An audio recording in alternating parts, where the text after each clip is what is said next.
एक माली रोज पेड़ में पानी देता है, वृक्ष में पानी देता है।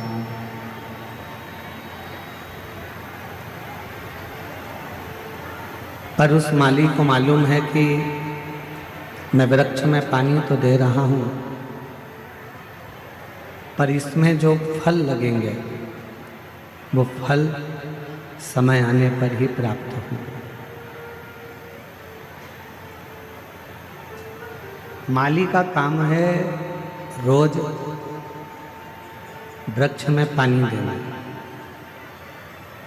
समय आएगा जब फल अवश्य मिलेगा, फल अवश्य प्राप्त होगा, पेड़ में फल अवश्य लगेगा। शंभु शंभु शंभु शंभु शंभु शंभु शंभु शंभु शंभु शंभु।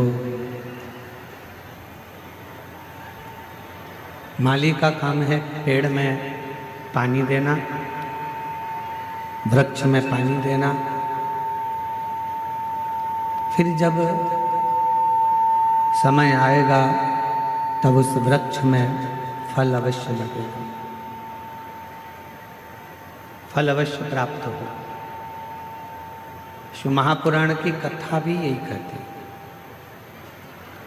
जैसे माली का काम है रोज पानी देना, रोज पानी देना, रोज वृक्ष के नीचे जाकर जल देना, फिर बाद में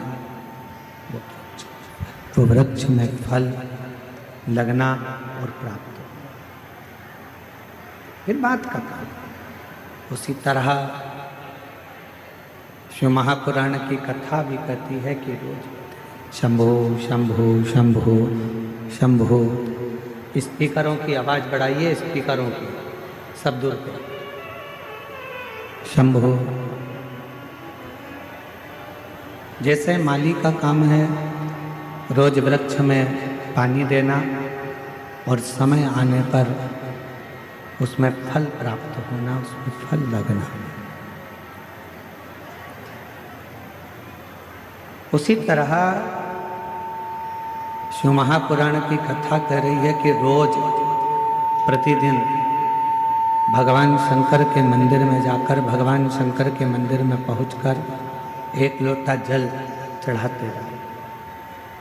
जैसे माली रोज जल चढ़ाता है पेड़ में और एक ना एक दिन फल जरूर आता है, उसी तरह जब हम रोज प्रतिदिन भगवान देव अधिदेव महादेव को जल चढ़ाते रहेंगे, प्रतिदिन हम शिव नाम लेते रहेंगे, तो ये निश्चित है एक ना एक दिन हमारी जिंदगी में भी कोई अच्छा फल अवश्य प्राप्त होगा, कोई अच्छा फल हमारे जीवन में अवश्य प्राप्त होगा, जिससे हम जिंदगी को सही श्रेष्ठता में जी सकेंगे।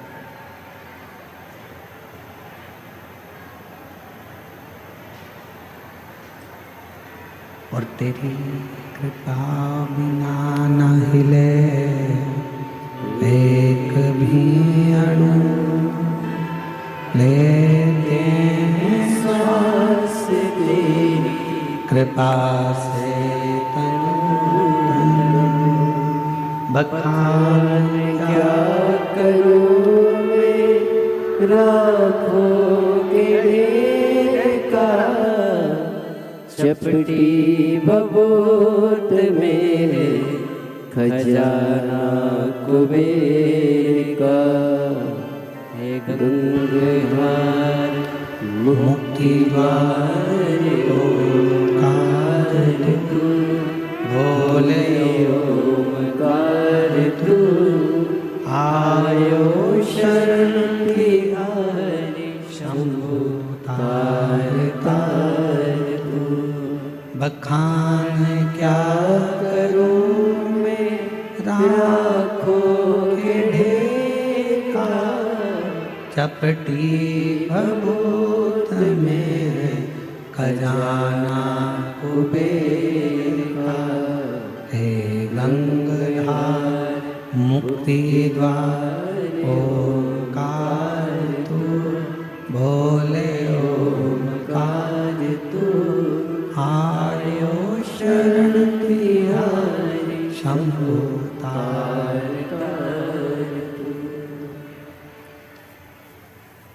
जैसे शिव कथा कहती है, भगवान शंकर का चरित्र कहता है, शिव महापुराण की कथा वर्णन करती है। हमारा जन्म लेना कब सार्थक है? जब हम भगवान की अविरल भक्ति को धारण कर सकें, जब हम भगवान की अविरल भक्ति को अपनी जिंदगी में उतार सकें। जरा विचार करिएगा, माता सती के जब प्राण छूट गए और माता सती के जब प्राण छूटे, माता सती के शरीर को भगवान शिव ने अपने कंधे पर धारण कर लिया।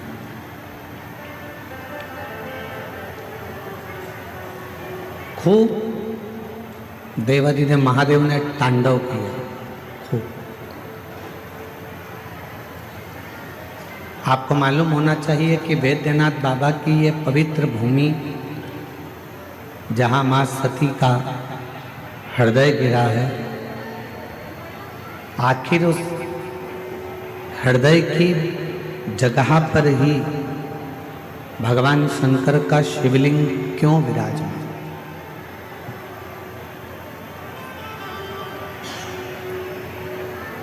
किस लिए विराजमान है? क्यों वहां पर विराजमान है? ज्ञात? ऐसा क्या कारण है? शिव महापुराण की कथा कहती है, शंकर का चरित्र कहता है, भगवान शंकर का चरित्र कह रहा है, शिव महापुराण की कथा कह रही है। सती मैया के हृदय में शिव के प्रति इतना सम्मान था, भगवान शंकर के प्रति इतना आदर था कि सभा के अंदर, जिस दक्ष प्रजापति की सभा लगी थी, उस सभा के अंदर, दक्ष प्रजापति की पूरी सभा के अंदर अपने पति का कोई स्थान नहीं था। उस सभा के अंदर अपने पति के लिए कोई आदर नजर नहीं आ रहा था। जब पति के लिए कोई आदर नहीं दिखा, सम्मान नहीं दिखा, सत्कार नहीं दिखा, तब सती माता ने अपने प्राणों को त्याग दिया। तब माता सती ने अपने प्राणों को छोड़ दिया। कब त्यागा? जब उन्होंने अपने पति का अपने पिता के घर में आदर नहीं देखा, सम्मान नहीं देखा, सत्कार नहीं देखा। अर्थात सती माता के हृदय में शिवजी के प्रति इतना प्रेम था, भगवान शंकर के प्रति इतना प्रेम था, इतना आदर था, इतना सम्मान था कि सती मैया अपने पति का अपमान सह नहीं पाई।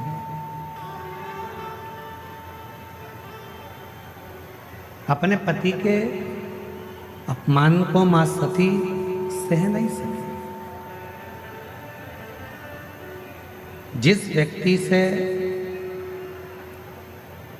आपका स्नेह होता है, आप उसके खिलाफ कुछ भी सुन नहीं सकते। आप उसके खिलाफ कुछ नहीं सुन सकते, क्योंकि आपका प्रेम उसके प्रति हो गया, आपका स्नेह उसके प्रति हो गया। आप कैसे सुनें?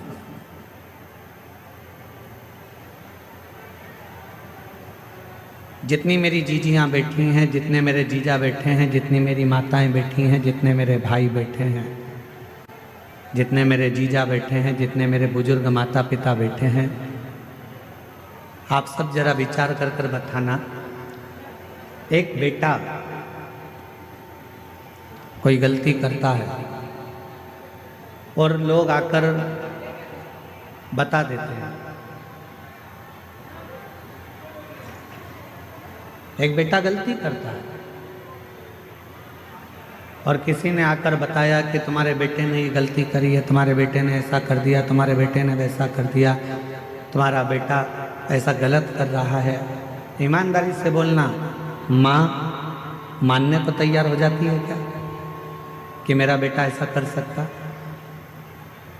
माँ मानती ही नहीं, माँ मानने को तैयार ही नहीं होती है, माँ मान ही नहीं पाती। क्यों? क्योंकि एक माँ अपनी बेटी से इतना प्रेम करती है, एक माँ अपने बेटे से इतना स्नेह करती है, इतना प्रेम करती है, इतना स्नेह करती है कि वो कुछ मानने को तैयार ही नहीं होती। वो कुछ मानती है।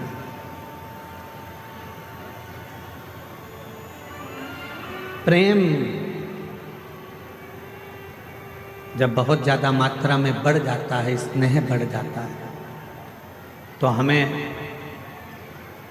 अवगुण नजर नहीं आते, हम उसमें केवल गुण ही देखते हैं।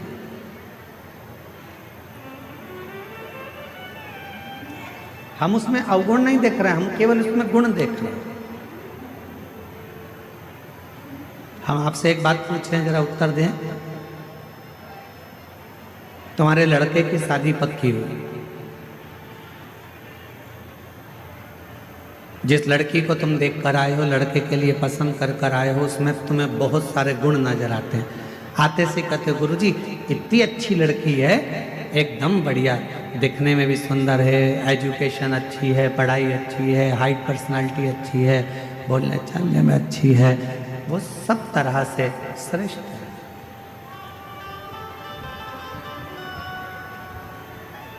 क्यों? क्योंकि आपने उस लड़की में गुण ही गुण देखे, इसलिए आपको उसमें केवल गुण ही गुण नजर आ रहे हैं, केवल गुण ही गुण नजर आ रहे हैं।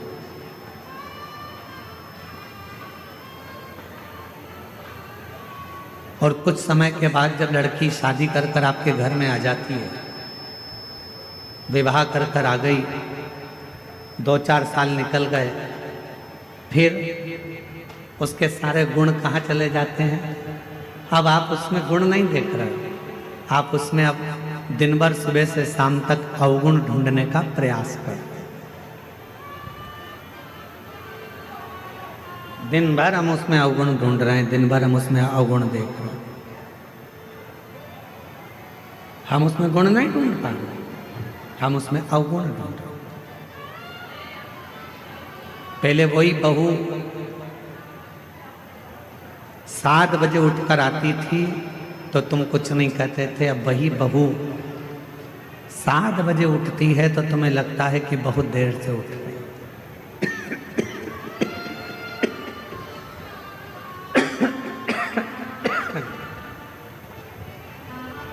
गला पकड़ रहा है बहुत तेज, और साउंड की आवाज़ भी ऐसे फैल फैल के आ रही है, लोगों को समझ में भी तो आए कथा क्या चल रही है।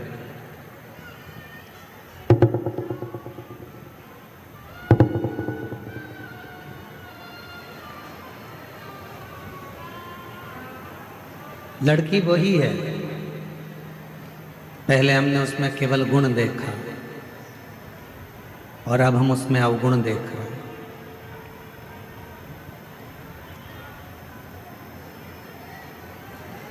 अब हम उसमें गुण नहीं देख पा रहे, अब हम उसमें अवगुण देख रहे। थोड़ा सा भी भोजन बिगाड़ दिया, बस रहने, थोड़ा सा भी भोजन बिगाड़ दिया तो कह दिया तुम्हारे बाप ने यही सिखाया। और पहले तो अगर वो थोड़ा सा भी भोजन कुछ बनाकर तुम्हारे सामने ला देती थी तो तुम उसमें ही प्रसन्न हो जाते थे कि इतना अच्छा भोजन बनाया, इतना श्रेष्ठ भोजन बना है, तुम उसमें भी प्रसन्न हो जाते थे। अब तुम्हें उसमें अवगुण दिख रहा है। यहां जितने बैठे हैं, यहां मेरी जितनी भी माताएं बैठी हैं, जितने भी पिता बैठे हैं, मैं आप सबसे एक निवेदन करूं, उत्तर दीजिएगा जरा से।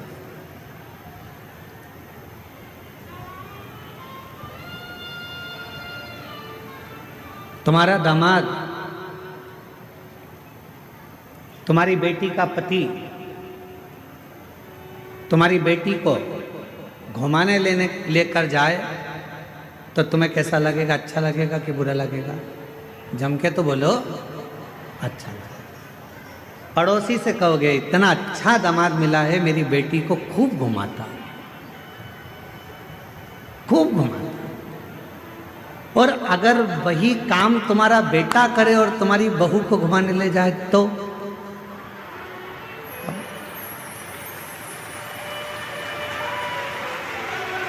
विचार करो।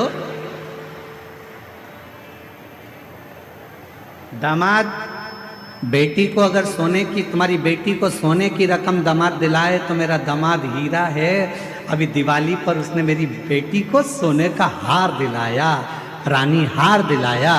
और वही काम तुम्हारा बेटा करे और तुम्हारी बहू को सोने का हार दिला दे तो तुम्हारा भगोने जैसा मुंह हो जाए, तुम्हारा भगोने जैसा। अब जैसे तुम्हारी बेटी है वैसे ही तुम्हारी बहू भी तो किसी की बेटी है, वो भी तो बेटी है।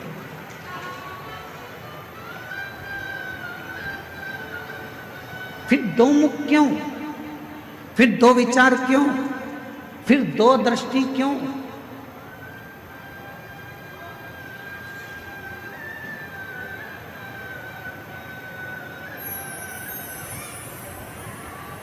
गणेश जी की कितनी धर्म पत्नियां हैं?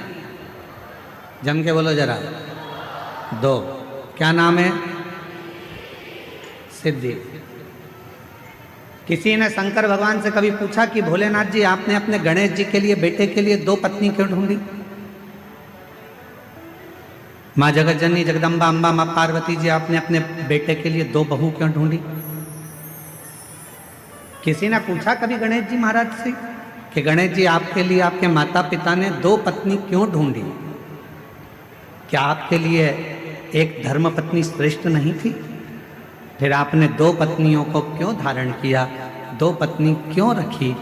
तो कोई देव अधिदेव महादेव से पूछे तो देव अधिदेव महादेव एक बात कहते हैं कि मैंने अपने पुत्र गणेश के लिए दो पत्नियां इसलिए ढूंढी हैं क्योंकि गणेश जी को बुद्धि का देव कहा जाता है और बुद्धि कभी भी इधर उधर भटके ना। दोनों ओर अगर बुद्धि जाए भी तो दोनों ओर रिद्धि और सिद्धि होना चाहिए, दोनों ओर बुद्धि को संभालने के लिए होना चाहिए।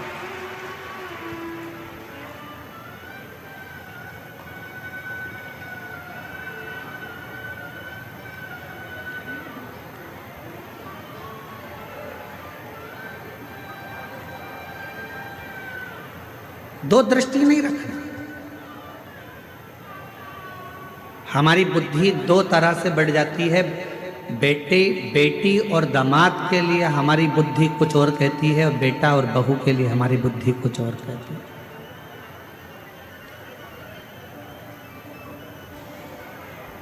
तुम्हारा दामाद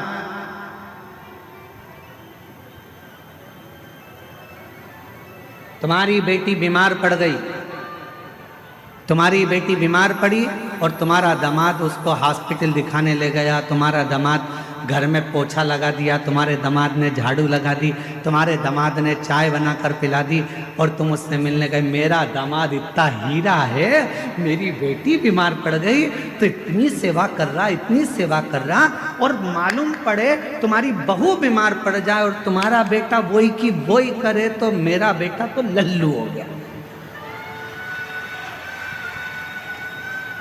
दिन भर उसमें लगा।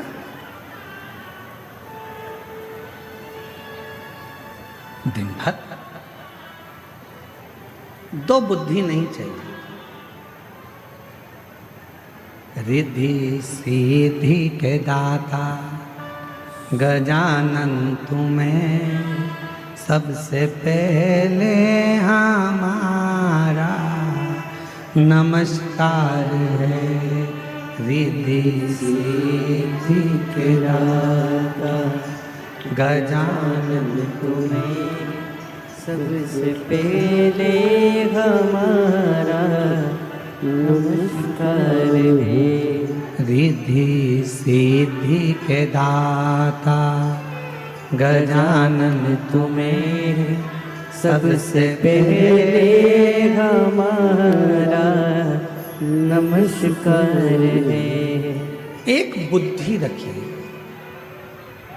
समदृष्टि रखिए, समदृष्टि। बेटी बीमार पड़ गई, चिंता लग गई, मेरी बेटी 3 दिन से बीमार है, मेरी बेटी ने कुछ नहीं खाया। बहू बीमार पड़ गई, ढोंग कर रही है।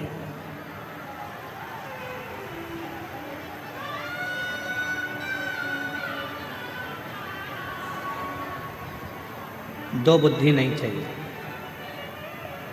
दो दृष्टि नहीं चाहिए, दो विचार नहीं चाहिए। एक मन, एक बुद्धि, एक चित्त, एक विचार, समभाव होना चाहिए। समभाव। जब हमारी जिंदगी में हम समता का भाव रखेंगे, तब हमारे जीवन में देव अधिदेव महादेव कृपा करना प्रारंभ कर देंगे और हमारी जिंदगी को श्रेष्ठ।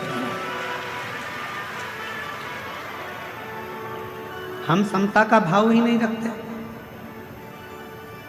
कभी विचार करिए कि माँ सती के हृदय में, माँ सती आखिर उनके मन में शंकर भगवान के प्रति कितना आदर होगा, शिव जी के प्रति कितना प्रेम होगा, शंकर भगवान के प्रति कितना सम्मान होगा, शिव जी के प्रति कितना आदर होगा, शंकर भगवान के प्रति कितना सत्कार होगा, कि आखिरी में सती मैया का हृदय भूमि पर गिर भी गया तो भी सती माता उस हृदय में शंकर को बसा कर रखी हैं। इसलिए आज भी बैद्यनाथ जी की पवित्र धरा पर माँ शक्तिपीठ जिसमें हृदय गिरा है, उस हृदय में शंकर का शिवलिंग आज भी विराजमान, आज भी विराजमान। क्या कह रही है कथा? कथा कहती है जब हम जिंदगी में कोई संकल्प धारण करते हैं, जब हमारी जिंदगी में हम कोई विचार धारण कर लेते हैं, जैसे आपने 16 सोमवार का व्रत ले लिया, आपने पशुपतिनाथ का व्रत ले लिया। मान लो आपने 16 सोमवार का व्रत लिया, आपने पशुपतिनाथ का व्रत ले लिया, आपने कोई व्रत धारण कर लिया। और जब आपने 16 सोमवार का व्रत ले लिया, पशुपति व्रत ले लिया, या आपने कोई शुक्रवार का व्रत ले लिया, सोमवार का व्रत ले लिया, प्रदोष का व्रत ले लिया, तीज का व्रत ले लिया, या आपने चतुर्थी का व्रत ले लिया, कोई भी व्रत आपने धारण कर लिया, और रिद्धि सिद्धि के दाता गजानन तुम्हें सबसे पहले हमारा नमस्कार है। रिद्धि सिद्धि के दाता गजानन तुम्हें सबसे पहले हमारा नमस्कार है। सबसे पहले हमारा नमस्कार है। सबसे पहले हमारा नमस्कार है। सबसे पहले हमारा नमस्कार है। सबसे पहले हमारा नमस्कार है। रिद्धि सिद्धि के दाता गजानन तुम्हें सबसे पहले हमारा नमस्कार है। मान लो कोई संकल्प आपने लिया, मान लो कोई आपने विचार कर लिया कि मुझे 16 सोमवार का व्रत करना है, मुझे पशुपतिनाथ का व्रत करना है, मुझे मंगलवार का व्रत करना है या सोमवार का व्रत करना है। कितने व्रत करना है? पशुपतिनाथ के कितने व्रत होते हैं? 5। अब मान लो तुमने पशुपतिनाथ का व्रत का संकल्प लिया कि मैं 5 व्रत करूंगी। पहला व्रत कर लिया, दूसरे व्रत में कहीं आपको जाना पड़ गया या रजोधर्म आ गया, रजस्वला हो गए, नहीं कर पाए, कहीं जाना पड़ गया, नहीं कर पाए। तुम्हारे व्रत का टेंशन किसको है? तुमको कि मेरा व्रत नहीं हुआ। पहला व्रत यदि आपने कर लिया है, उसके बाद के अगर 4 व्रत तुम्हारे रह गए हैं, उसकी चिंता तुम्हें नहीं रहती। जिसका तुमने संकल्प लिया है उस महादेव को तुम्हारी चिंता रहती है कि यह कब पूरा।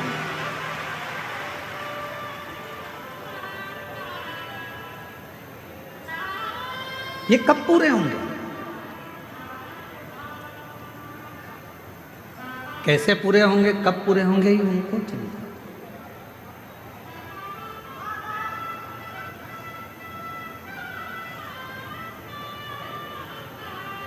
ये व्रत कैसे होंगे, ये उनको चिंता। आपको लगता है कि मेरा सोमवार का व्रत ये वाला छूट गया है, रजोधर्म से हो गई, या कहीं मुझे जाना पड़ गया, ये व्रत रह गया है, कैसे पूरा होगा, उसकी चिंता तुम मत करो। तुम तो देव अधिदेव महादेव पर छोड़ दो। बाबा ने पहला व्रत करवाकर या दूसरा व्रत करवाकर बीच में अगर 1-2 सोमवार निकल गए, कोई कारण से बाबा ने उस व्रत को बीच में रोक दिया है, उसका कोई कारण है।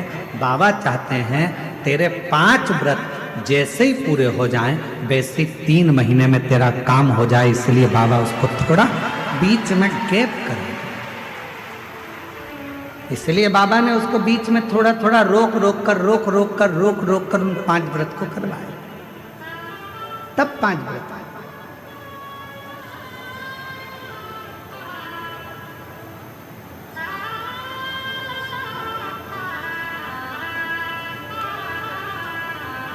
इसलिए शिव महापुराण की कथा कहती है, जिंदगी का कोई भी पल, कोई भी क्षण, कोई भी समय आपके लिए हर समय, हर क्षण, हर पल प्रसन्नता का और समता का होना चाहिए।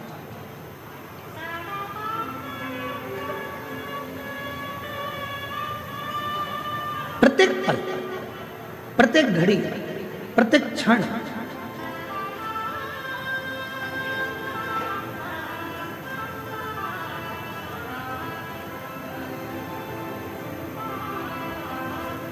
आप जब चाहो जब भगवान को भजो, आप जब चाहो जब शिव का स्मरण करो।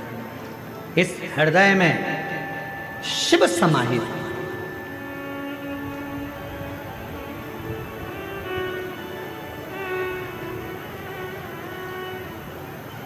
तो कहते हैं ना गंगा बड़ी ना गोदावरी,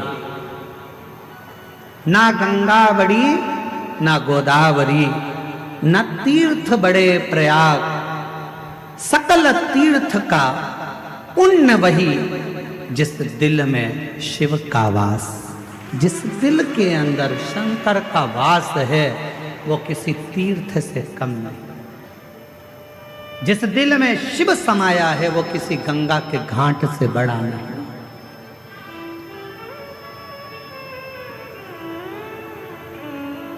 सबसे बड़ा तीर्थ कौन सा होता है? आपका हृदय, आपका दिल, आपका मन। बिना किराए के आप 2 मिनट में पहुंच जाते हो और 2 मिनट में वापस आ जाते हो। अभी बैठे बैठे आप लोगों से हम काशी की बात करेंगे तो तुम्हारा दिल काशी पहुंच जाएगा, वापस लौट कर आ जाएगा। पैसा भी नहीं लगा, 1 रुपया नहीं लगा, घर में बैठे बैठे सारे तीर्थ हो जाते हैं। इसलिए शास्त्र कहता है, गंगा बड़ी ना गोदावरी, ना तीर्थ बड़े प्रयाग, सकल तीर्थ का पुण्य वही, जिस दिल में शिव का वास। जिस दिल में शंकर का वास होता है वो गंगा, कावेरी, गोदावरी, तीर्थ, प्रयाग सबसे बड़ा वही हृदय हो जाता है।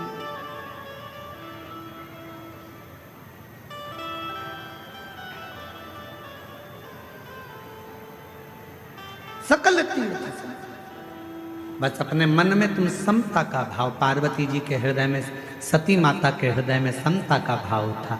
कितना सुंदर संवाद मां सती ने कहा। शिव महापुराण के सती संवाद को यदि आप श्रवण करें, शिव महापुराण के सती संवाद का यदि आप स्मरण करें, शिव महापुराण के सती संवाद को अगर आप सुने तो उसमें वर्णन आता है, माता सती अपने पिता दक्ष प्रजापति से कहती हैं, पिताजी तुमने मुझे जन्म दिया, रति को जन्म दिया, 60 कन्याओं को जन्म दिया, ये मेरी रोहिणी भी बहन है, ये रति भी मेरी बहन है, इतनी बहनें हम एक साथ हैं। आपने सबके पति के लिए सिंहासन दिया है, आपने सबके पति के लिए आदर दिया है, आपने सबके पति के लिए सत्कार किया है, फिर मेरे पति के लिए कोई आसन क्यों नहीं रखा?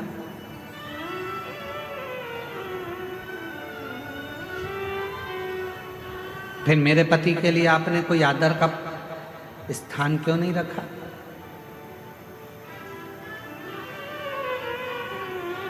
क्या कारण था जो मेरे पति का आप आदर नहीं कर पाए, मेरे पति का सम्मान नहीं कर पाए, मेरे पति का सत्कार नहीं कर पाए? क्या कारण? राजा दक्ष प्रजापति कुछ नहीं बोले। एक शब्द राजा दक्ष प्रजापति ने ऐसा कह दिया कि सती मैया ने अपने प्राणों को त्याग दिया। ये प्रसंग हम शिव महापुराण में लेकर नहीं आते, परंतु इस प्रसंग को इसलिए लेकर आए हैं क्योंकि ये जो भूमि है बाबा वैद्यनाथ जी की, ये 51 शक्तिपीठ में से एक शक्तिपीठ है जहाँ माता का हृदय गिरा है, इसलिए इस कथा के प्रसंग को शिव के साथ लेकर आए, इसलिए इसको लेकर आए।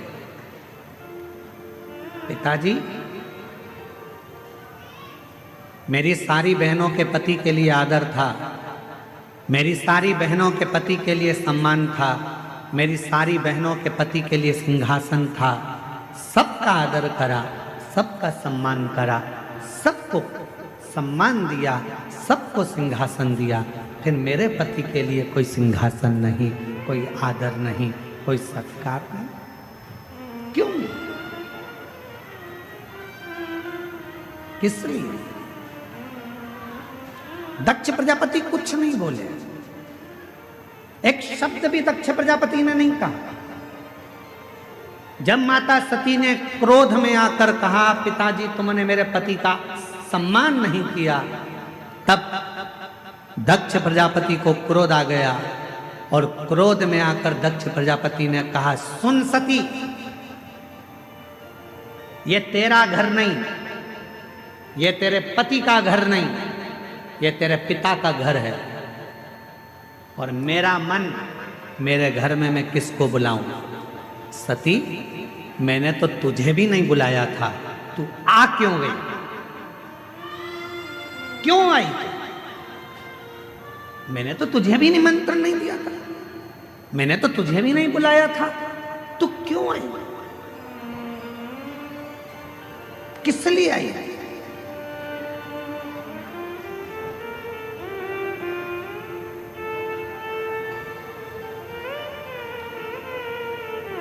सती,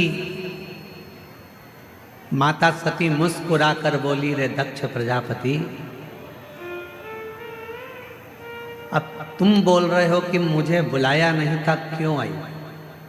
याद कर दक्ष प्रजापति, तेरे घर में 60 कन्याओं ने जन्म ले लिया था, और 60 कन्या जन्म लेने के बाद तो फिर मेरी आराधना करने बैठा था, और जब मैं तेरे सामने प्रकट हुई थी दुर्गा बनकर, तो मैंने पूछा था, मांग तुझे क्या चाहिए? तो तूने कहा था, माँ अगर कुछ देना चाहती हो तो तुम मेरी बेटी बनकर मेरे घर में जन्म ले लो। तूने मांगा था, तूने बुलाया था, तो मैं आई थी। अगर तू नहीं बुलाता तो मैं नहीं, तूने बुलाया तो मैं आई।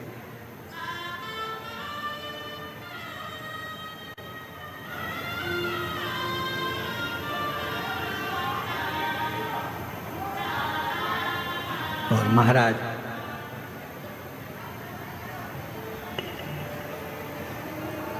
उसने बुलाया है तो हम आए। कभी एकांत में बैठकर विचार करना कि तुम्हारे घर के बाहर कुत्ता घूमता हुआ दिखे, तुम्हारे घर के बाहर गधा घूमता हुआ दिखे, तुम्हारे घर के बाहर चींटी, चींटा, चूहा, छिपकली, इल्ली, झिंगूर, पक्षी ये सब दिखते हुए नजर आए तो विचार करना कि भगवान ने कितनी बड़ी कृपा करी कि तुमको छिपकली बनाकर पैदा नहीं करा, तुमको झिंगूर बनाकर पैदा नहीं करा, तुमको चींटी बनाकर पैदा नहीं करा, तुमको मेरे भगवान ने पैदा करा तो मनुष्य बनाकर पैदा करा। मतलब भगवान कुछ चाहते थे तुझसे कि तू जन्म लेकर फिर संसार से मुक्त हो जा। तेरा जन्म हो और तू संसार सागर से मुक्त हो, फिर संसार में तेरा जन्म ना हो, फिर मृत्यु सागर में तू पैदा ना हो, फिर संसार सागर में तेरा जन्म ना हो, ये परमात्मा भी चाहते हैं।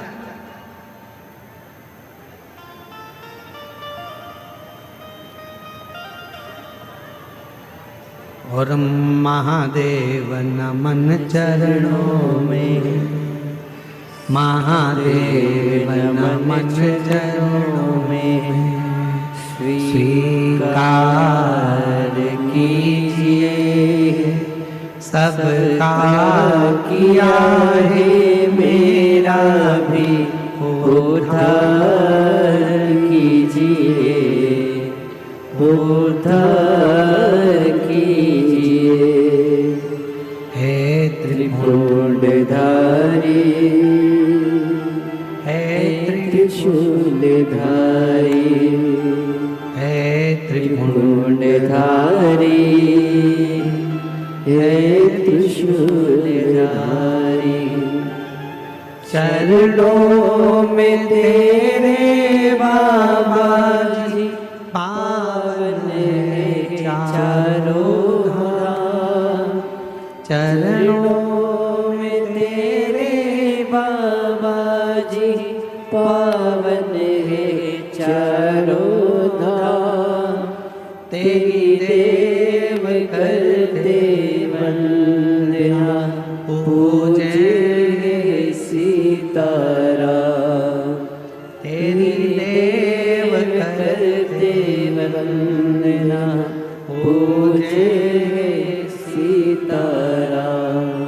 हो जाए पूरी कामना, हो जाए पूरी कामना, उपकार कीजिए सबका किया है मेरा भी उद्धार कीजिए, उद्धार कीजिए।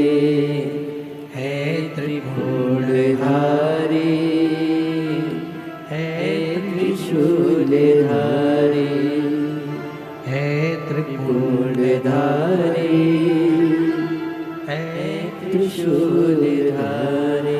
ये जीवन जो मिला है, चाहता वो तो तुम्हें कोई और जन्म दे सकता था, पर तुम्हें मानव का शरीर दिया, और मानव का शरीर भी दे देता और तुमको वेदनाथ कथा में नहीं बुलाता तो उसने कृपा करी, करुणा करी, दया करी, और उसने विचार करा बहुत दिन से तरस रही है, झोली इसकी खाली है, बहुत दुखी है। एक बार अगर बाबा वैद्यनाथ की कथा में पहुंच गई और बाबा को नमन कर लिया तो निश्चित है कि इसकी झोली में भर कर भेज दूंगा। उसने कृपा, उसने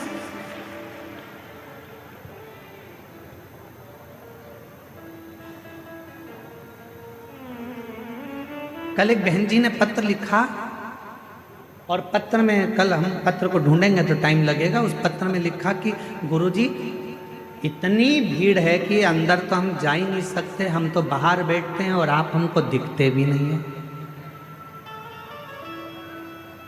आप हमें दिखते ही नहीं, आप हमें नजर ही नहीं आते। हमने उनसे कहा जो पत्र जिन्होंने लिखा है हम उनको निवेदन करें, उनको कहें। वो दिखता भी नहीं है। कहीं पर भी बैठकर आप कथा सुन रहे हो, भले हम दिखें चाहे ना दिखें, पर इतना विश्वास रखना, शबरी अम्बा ने राम जी को कभी नहीं देखा था, केवल गुरु जी के मुख से सुना था कि राम ऐसे हैं, राम आएंगे, राम पहुँचेंगे, राम कृपा करेंगे। तू भजती रहे, सुनती रहे।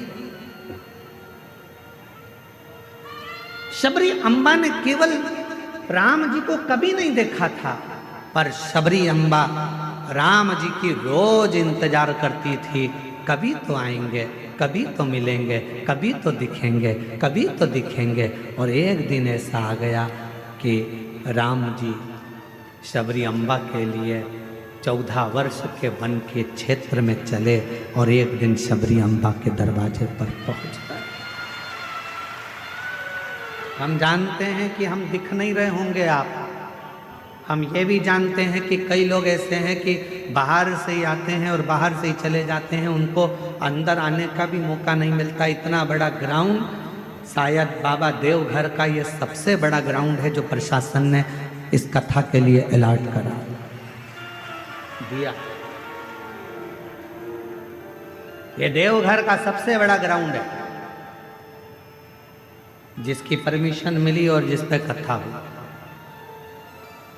किसी को अंदाजा नहीं था कि ये ग्राउंड में इतने पहले दिन से लोग आ जाएंगे, दूसरे दिन और बढ़ जाएंगे, तीसरे दिन और बढ़ जाएंगे। किसको मालूम? और ना किसी के घर निमंत्रण गया, ना किसी के घर पीले चावल गए, ना किसी के यहाँ कोई पत्रिका गई।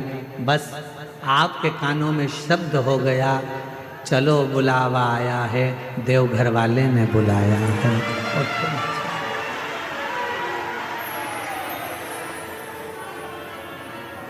चल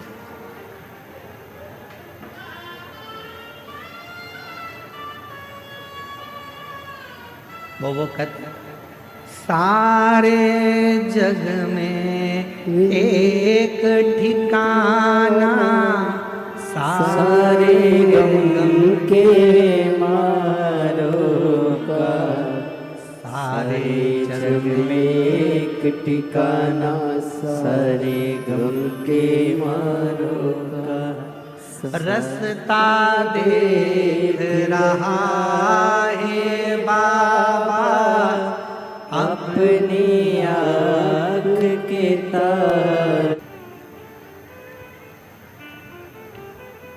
पिताजी से कहा तो पिताजी ने एक शब्द कह दिया,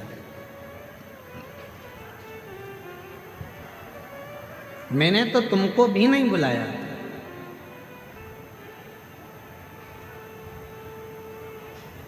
सती मैया ने कहा, पिताजी ये तो नहीं हो सकता कि तुमने मुझे ना बुलाया। याद करो, आपके घर में कई बेटियों ने जन्म ले लिया था और मैं जगत जननी दुर्गा स्वयं तुमसे कहने के लिए आई थी कि अब बेटी मत मांगो, पर तुमने बेटी मांगी। और कहा तुमने कि मुझे बेटी के रूप में तुम चाहिए। और मैंने कहा था दक्ष प्रजापति कि तू मुझे समझ नहीं सकता, तू मुझे जान नहीं सकता। दक्ष प्रजापति शिव को और शक्ति को समझने के लिए कई जन्म लेना पड़ जाएंगे, तब जाकर मनुष्य समझ पाएगा कि शंकर भगवान है क्या, शिव का एक लोटा जल है क्या, शिव की अविरल भक्ति है क्या, माँ दुर्गा भवानी आद्य शक्ति है क्या। कई जन्म निकल जाएंगे, कई जन्म। एक पत्र है, अच्छा है, देखिए।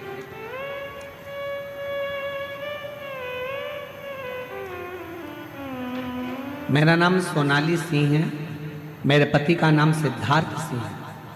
हम जिला जमुई गांव बिहार से आई हूँ। देवघर में मेरा मायका है। मेरा मोबाइल नंबर ये है। मेरी शादी को कई साल निकल गए थे पर संतान का सुख नहीं था। हमने डॉक्टरों का इलाज करवाया पर औलाद नहीं आई। जैसा जैसा डॉक्टर जांच का बोले वो सारी जांचें कराई पर औलाद का सुख नहीं आया। तब किसी के कहने पर पहली बार टीवी पर कथा सुनना चालू किया। कथा सुनना तो चालू करा और मेरा विश्वास जागृत हुआ। मैं कभी मंदिर ना जाती थी ना जल चढ़ाती थी, पर मेरे बाबा आपके कहने पर मैंने मंदिर में जाना प्रारंभ करा, जल चढ़ाना प्रारंभ करा और 2 बार पशुपति व्रत करे, 2 बार सफेद आंकड़े की जड़ का प्रयोग करा और बाबा की ऐसी कृपा हुई कि कई वर्षों के बाद मेरे बाबा ने मेरे घर में 2 जुड़वा बेटों ने जन्म दे दिया। मैं बाबा को प्रणाम करने के लिए कहीं बैठी हूँ तो हाथ हिला सकती है, दिख रही है? हाँ जी, हाँ दिख रही है। बच्चे आए हैं साथ में? वही है? अच्छा ठीक है, आ जाओ। एक बेलपत्र ले जाना अगर रास्ता मिल जाए तो। तुम आते हो बेलपत्र लेने के लिए, तुम्हारी जगह कोई और ले जाता है। आप लोग सोच रहे होंगे गुरुजी यहाँ पर पत्र कम पड़ रहे हैं, उसका कारण ये भीड़ बहुत ज़्यादा है भक्तों की। आपको निकल कर आने में देरी लगेगी, पहुँचोगे, जगह चली गई तो झगड़ा करोगे, इसलिए पत्र भी हम कम पढ़ रहे हैं। एक पत्र और बड़ा सुंदर आया है, देखिए।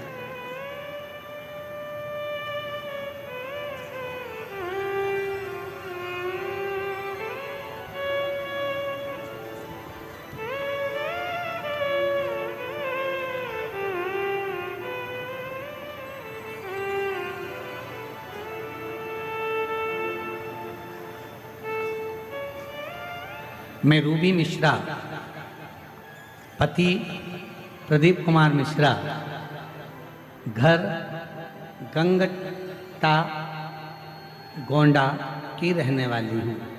गुरुदेव, मैं 1 लोटा जल और रुद्राक्ष का क्या बखान करूँ गुरुदेव। बाबा की महिमा अपरंपार। कहीं बैठी हो तो हाथ हिला सकती हैं, आप ही हैं जी। आ जाइए, एक बेलपत्र ले जाइए, आ जाइए। गुरुदेव, बाबा की महिमा का मैं क्या गुणगान करूं। 2022 दिनांक 16 फरवरी को मेरा साथ जो घटना हुई उसके बाद मैं टूट गई। गुरुदेव, मेरी 3 बेटी थी और 3 बेटी, हम दोनों पति पत्नी और तीनों बेटियां सब आराम से रह रहे थे गुरुदेव। मेरी बड़ी बेटी 2022 में 16 फरवरी बुधवार के दिन नहाते समय उसने पानी का गीजर चालू करा, हीटर चालू करा और उसे नल के पानी में करंट आ गया और तभी उसकी मौत हो गई, वो मर गई। उसके बाद मेरा पूरा परिवार टूट गया। हम दुख के भव सागर में गिर गए, रोते, बुरे हाल होते। मेरी बेटी की उम्र जब वो शांत हुई उस समय पर 22 साल की थी और 22 साल की मेरी लड़की चली गई गुरुदेव। हमारा पूरा परिवार गम में डूब गया, खूब रोते। तब पास की एक आंटी जी ने कहा कि दिन भर रोती रहती है, इसके रोने से क्या होगा। आस्था चैनल टीवी पर मिश्रा जी कथा करते हैं, तुम सुनो, तुम्हारे मन को हल्कापन महसूस होगा। गुरुदेव, मैंने भरोसा किया भगवान पर और क्योंकि भगवान से भरोसा तो मेरा उठ चुका था, पर उन माता जी के कहने पर मैंने आपकी कथा सुनना प्रारंभ करी और बाबा की कथा सुनती, विनय करती, शिवालय जाना चालू कर दिया, 1 लोटा जल चढ़ाना चालू कर दिया। मुझे नहीं मालूम था कि 1 लोटे जल में है क्या। गली मोहल्ले के लोग मुझे ताने मारने लगे, 22 साल की लड़की मर गई, अब बीबी शंकर की पूजन करने जा रही। अब इसने नया काम चालू कर दिया, शिव जी को जल चढ़ाने का। लोग ताना देते, पूजन पाठ करती तो लोग कहते कि इसकी 22 साल की लड़की मर गई और पूजन कर रही है, अब करूं तो करूं। पर आपने एक शब्द कहा था, आग लगे बस्ती में अपन रहो मस्ती। आपका वो शब्द मैंने धारण कर लिया और मैंने सबकी बात सुनना बंद कर दिया। अब तो मैं शिव जी के मंदिर जाती, बाबा को निवेदन करती और बाबा से एक ही बात कहती, तो उस पे भरोसा, उस पर विश्वास, उस पे दृढ़ता रखो। दुनिया हंसेगी हंसने दो, दुनिया ताने कसेगी कसने दो, दुनिया अपशब्द बोलेगी बोलने दो। दुनिया का काम है कहना आग लगे बस्ती में, अपन रहो मस्ती में। क्या किसको रोइए, चादर तान के सोइए, अपने को टेंशन नहीं। बोलने वाले बोलते रहेंगे, ताना कसने वाले ताना कसते रहेंगे, अपशब्द बोलने वाले अपशब्द कहते रहेंगे, और आप उस पर भरोसा कर कर उसका भजन करते। भजन जिस पर भी हो गई तेरी कृपा करुणा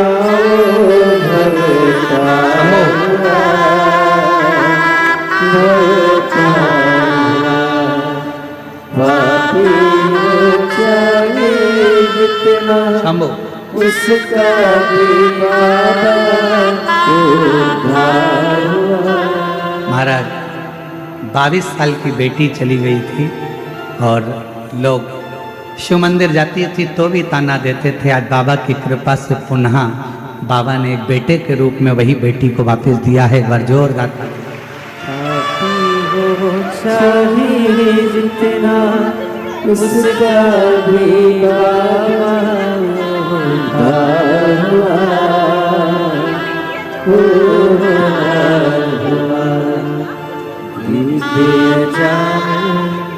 का जैसे तेरे मन को भाई जरा से हम पर कर दो, जरा से हम पर कर दो, तेरी कृपा का क्या है। 3 बेटी में एक बेटी तो शांत हो गई थी, ये दूसरी बेटी है जो पास में छोटी खड़ी है। इसकी जन्म से आवाज नहीं थी, बोल नहीं सकती थी। बचपन से ही इसकी आवाज पूरी चली गई थी, पर सीहोर गई, रुद्राक्ष लाई और उसका जल रोज चढ़ाकर ये बेटी पीती है। अभी कुछ दिन पहले से इसकी थोड़ी आवाज आई है जिसमें वो बोलना चालू करी। माइक दीजिए, बोलते नहीं, खुश हो, आंसू पोछो, पहले आंसू पोछ जल्दी से, आंसू पोछो। इसकी थोड़ी आवाज मेरे बाबा ने दिया है, पहली बार मुख से श्री शिवाय नमस्तुभ्यं में अभी कुछ दिन पहले से ही बोल रही हैं।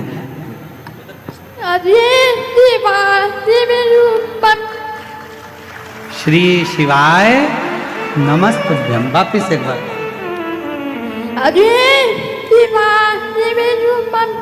श्री शिवाय नमस्तुभ्यं। जन्म से आवाज नहीं थी, अब 22 थोड़ी आई है, बोलना प्रारंभ करा है इसने और मुख से बोल रही है। एक बार जोरदार ताली बजा। ठीक हो जाएगा। न चाहता कोई दिल से तुम्हारे, खाली न जाता कोई दर से तुम्हारे, मैं भी खड़ी हो नंदी बारे बसारे, अपने हृदय से लगा लो, लगा लो, गिना जा रहा हूँ, उठा लो, उठा लो। बाबा से प्रार्थना करिए, दोनों से निवेदन है, थोड़ा डाउन कर कर चलाओ। शिव कृपा करो, बाबा प्रार्थना करो। जिस समय तुम दिल से बाबा से निवेदन करोगे, विनय करोगे, बाबा उसको स्वीकार है, स्वीकार करो।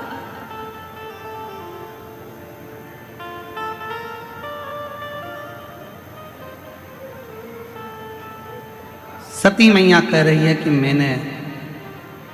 मैं जबरन तुम्हारे घर में नहीं आई।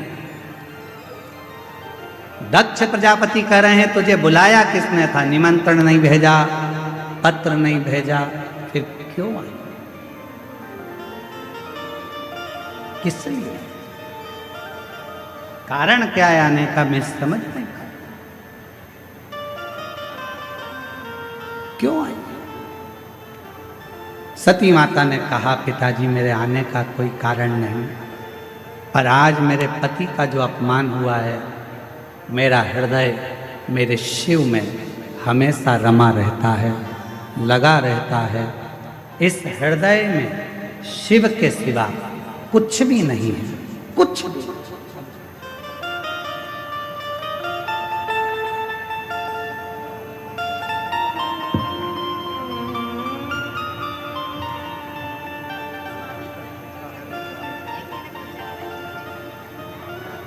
जो जुड़मा बच्चे हुए हैं वो इनकी मामी हैं। बच्चे छोटे थे अभी, इसलिए उनको लेकर पंडाल में नहीं आ सकी। एक बार जोरदार ताली बजाओ साथ में।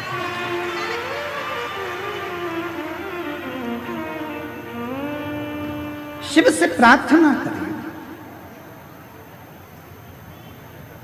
मैं आई हूं पर मेरे हृदय में शिव बस है, शंकर ओघड़दानी।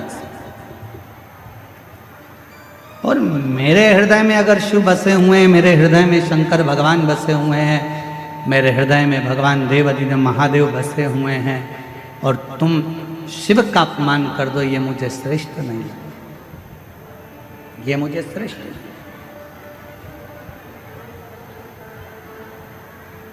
आज में सती माता कहती है, दक्ष प्रजापति सुन, मैं आपकी बेटी हूं, प्राणों को त्याग रही हूं। तुमने मेरे स्वामी का अपमान करा है, इसलिए तुम्हारा शीश कटेगा, बकरे का मुख लगेगा। ये सती माता कह रही है कि बकरे का मुख लगेगा। पर जिस बेटी का अपमान करा है, जिस बेटी का तुमने अपमान करा है, उसी बेटी के तन की भस्म जब मेरे देव अधिदेव महादेव के शरीर पर चढ़ेगी और वो भस्म तुम्हारे शरीर से लगेगी, तब जाकर तुम्हारा उद्धार होगा, वरना उद्धार भी नहीं। दक्ष प्रजापति, मेरे तन की भस्म मेरे देव अधिदेव महादेव पर चढ़ेगी, और वो भस्म जब तुम पर लगेगी, तुम्हारे शरीर को छुएगी, तब वो भस्म उद्धार। एक बड़ा सुंदर प्रसंग आता है महाराज।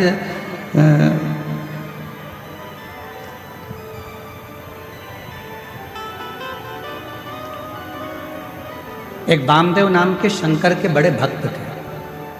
थोड़ा ध्यान से सुनना, बाबा बैद्यनाथ जी की इस पवित्र धारा की कथा है, अपनी जिंदगी में उतारना, बहुत सावधानी से सुनना।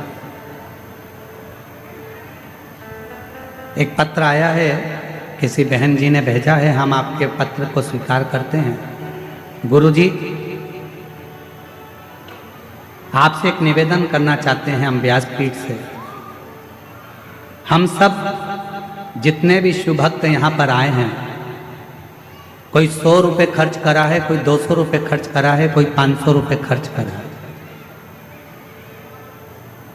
4 किलोमीटर दूर से पैदल चलकर हम लोग कथा के पंडाल तक पहुँचे, पर यहाँ कथा के बीच बीच में ये सामान बेचने वाले जो आते हैं, हम लोगों को कथा नहीं सुनने देते हैं। आपसे निवेदन है, या तो प्रशासन या समिति इन सामान बेचने वालों को यहाँ से थोड़ा सा बाहर करे, तो हम आराम से कथा तो सुन सकें। हम कथा सुनने के लिए आए। गुरुदेव, 4 किलोमीटर तो पैदल चले हैं और 4 किलोमीटर वापस जाना है, और 400-500 रुपये खर्च कर कर हम कथा सुनने आते हैं। उसमें भी हमको ये लोग परेशान करते हैं, तो हम कथा कैसे सुनें?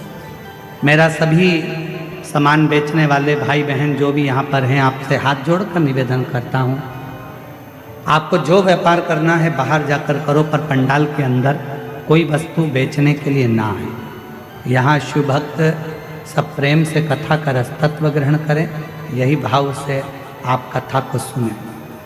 हर हर। दक्ष प्रजापति और आपका भी फर्ज है, देखो केवल हमारी व्यासपीठ का नहीं, आपका भी फर्ज है। अगर आपके सामने कोई बेचने आ रहा है तो उसको तुरंत आप बाहर कर सकते हो। बाहर निकलो यहाँ से, पंडाल के बाहर जाकर बेचो, अंदर नहीं आना। ये आपका भी तो फर्ज है, आप भी तो कथा के श्रोता हो। शिव कथा कर रहे हैं, ए दक्ष प्रजापति, मेरे तन की भस्म मेरे देव अधिदेव महादेव को चढ़ेगी, और जब महादेव पर ये भस्म चढ़ेगी और वो भस्म तेरे शरीर पर लगेगी, तब तेरा उद्धार होगा। एक बहुत सुंदर संवाद है। एक वामदेव नाम के शिव जी के परम भक्त हुए, शिव उपासक थे, उनको शिव योगी भी कहते थे। वामदेव उनका नाम था। शंकर की भक्ति बहुत थी। एक नियम उनने अपनी जिंदगी में ले रखा था, केवल एक नियम। और आपसे भी निवेदन है, अगर शंकर जी के मंदिर में आप जाते हो, रोज प्रतिदिन भगवान शिव के मंदिर में जाते हो, शंकर जी के मंदिर में दर्शन करने जाते हो, शंकर जी के मंदिर में एक लोटा जल चढ़ाने जाते हो, शिव जी के मंदिर में यदि आप प्रतिदिन जाते हो, तो मेरा एक निवेदन आप सबसे है कि शंकर जी के मंदिर की कोई एक सेवा आप खुद अपने पास में रखो। मंदिर में जाऊंगी, झाड़ू लगाऊंगी, मंदिर में जाऊंगी, जितना निर्माल्य पड़ा होगा उसको उठाकर एक कोने में रख दूंगी, बाद में विसर्जन कर दूंगी। मंदिर में जाऊंगी, किसी ने दिए लगा कर रखे होंगे, उन दियों को जब वो ठंडे हो जाएंगे उठाकर एक कोने में रखी आऊंगी। मंदिर में जाऊंगी, मंदिर के जितने लोटे हैं, बर्तन हैं, उनको मैं साफ कर दूंगी। मंदिर में जाऊंगी, बेलपत्र ले जाकर मंदिर में रख दूंगी, बाबा को चढ़ जाएगा। मंदिर में जाऊंगी, कहीं जाले लग रहे होंगे, झाड़ू उठाऊंगी, उस जाले को मैं साफ कर दूंगी, जिससे मेरी जिंदगी के सारे जाले समाप्त हो जाएं और मेरी जिंदगी भी अच्छी हो। एक नियम, जब हम हमारी जिंदगी में कोई एक नियम धारण करते हैं तो देवाधिदेव महादेव हमारी ओर अग्रसर होकर आते जाते हैं। वामदेव एक ऐसे शंकर भगवान के भक्त हुए, शिव के उपासक हुए, जिन्होंने शंकर भगवान पर ना जल चढ़ाया, ना शंकर भगवान पर बेल चढ़ाया, ना शंकर भगवान को प्रसाद चढ़ाया, ना शंकर भगवान को कोई वस्तु चढ़ाई। उस वामदेव शिव भक्त ने अगर कुछ चढ़ाया तो शंकर जी को रोज प्रतिदिन भस्म तैयार कर कर शिव जी को भस्म चढ़ाई। प्रतिदिन भस्म चढ़ाए, प्रतिदिन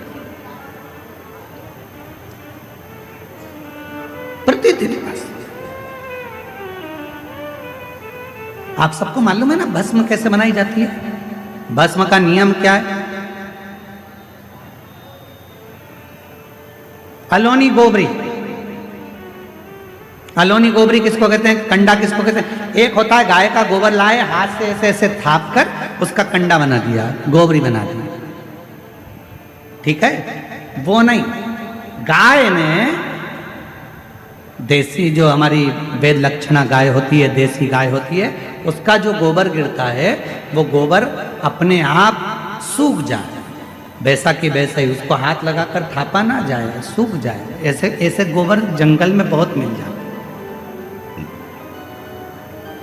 उसको जलाकर अच्छा मुहूर्त देखकर फिर उसको गंगा जल छीट कर उसको जलाकर उसकी जो भस्म तैयार होती है उसको कपड़े से छान कर शिव नाम लेते हुए, शंकर का स्मरण करते हुए, जैसा जैसा शिव महापुराण में वर्णन है भस्म बनाने का, उसका स्मरण करते करते शिव नाम लेते लेते उसको तैयार करा जाए।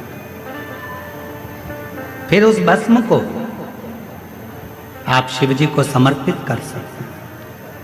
उस भस्म को वापस लेकर आकर उस भस्म को अपने तन पर धारण कर सकते, त्रिपुंड लगा सकते। वामदेव एक ऐसे शिव भक्त हुए जिन्होंने शंकर भगवान को कुछ नहीं चढ़ाया, केवल शंकर भगवान को भस्म चढ़ाया, केवल भस्म। और भस्म कैसी बात हो, केवल भस्म।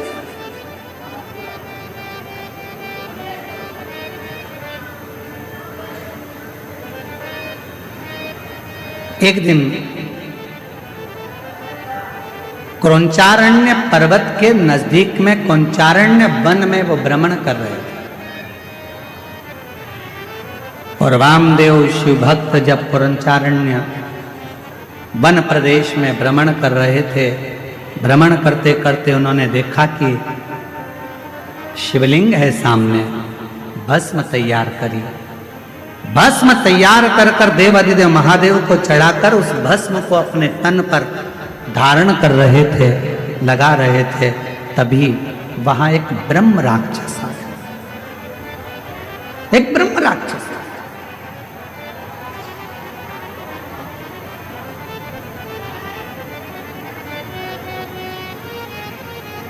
और एक ब्रह्म राक्षस उसी समय पर आया और जैसे ही ब्रह्म राक्षस आया, उस राक्षस बहुत दिन का भूखा था, उसको कोई भोजन नहीं मिला था। वामदेव को देखा तो बड़ा प्रसन्न हुआ कि आज बहुत दिन के बाद मुझे भोजन प्राप्त हुआ, आज बहुत दिनों के बाद मुझे भोजन मिला है, आज मैं इस भोजन को ग्रहण करूंगा, आज बहुत दिनों के बाद मुझे प्राप्त हुआ। और ब्रह्म राक्षस थोड़ी देर तक तो देखा और देखने के बाद ब्रह्म राक्षस ने वामदेव को खाने के लिए उनके हाथ का स्पर्श कर दिया। स्पर्श करते से ही जो तन पर भस्म लगी थी, वो भस्म वामदेव शिव मुनि के शरीर की वो भस्म ब्रह्म राक्षस के हाथ का स्पर्श कर, हाथ का स्पर्श। हमको कभी कभी लगता है कि क्यों इतना, किसी पुराण के कथा के पंडाल की मिट्टी को लोग लेकर नहीं जाते, पर शिव महापुराण के कथा के पंडाल की मिट्टी को भी लोग अपने शरीर पर धारण करते हैं। ये इस कथा से सीखने को मिलता है वामदेव जी की कि भगवान शंकर के भजन का बल कितना बढ़ता है कि शिव जी के शरीर पर लगी हुई भस्म राक्षस का भी कल्याण कर देती है, तो शिव पुराण की कथा की पंडाल कई जीवों का कल्याण कर जाती है, कई जीवों का।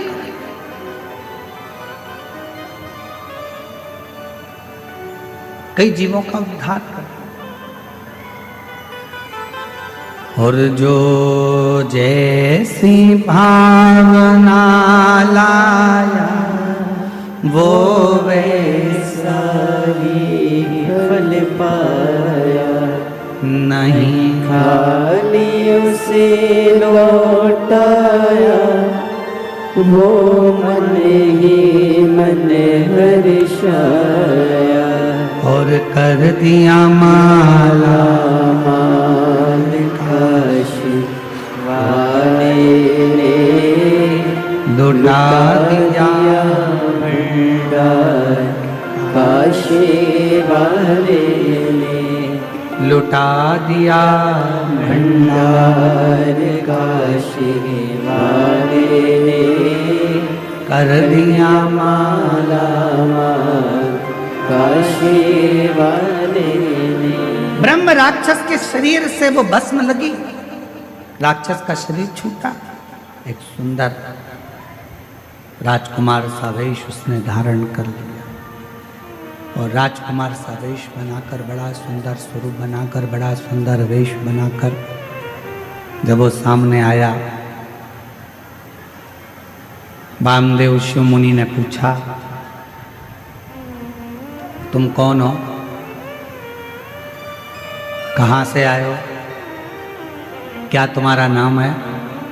अभी तो तुम मुझे खाने वाले थे, तुम तो राक्षस हो और अब तुमने इतना सुंदर रूप रख लिया, कौन हो तुम? कहा, गुरुदेव, पूर्व समय में मैं पवन राष्ट्र रक्षक था, मेरा नाम दुर्जय था।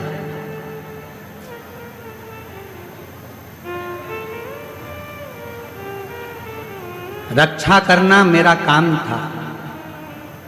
मेरा नाम दुर्जय था, मैं रक्षा करता था। एक गलती मुझसे हो गई, ना तो मैं कभी शंकर का उपासना करता था, ना कभी मैं मंदिर शिव जी के गया, ना कभी मैंने शंकर का भजन किया, ना कभी मैंने शिव की आराधना करी, ना साधना करी। और कोई अगर शंकर के मंदिर जाता था, शंकर को लोटा भर जल चढ़ाने जाता था या शिव की भक्ति कोई करता था, तो उसमें मैं अड़चन उत्पन्न करता था, उसको रोकता था। रोक रहा।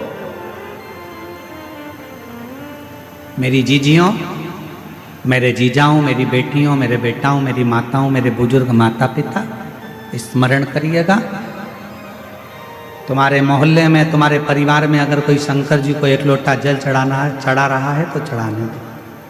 कोई शिव का भजन कर रहा है, करने दो।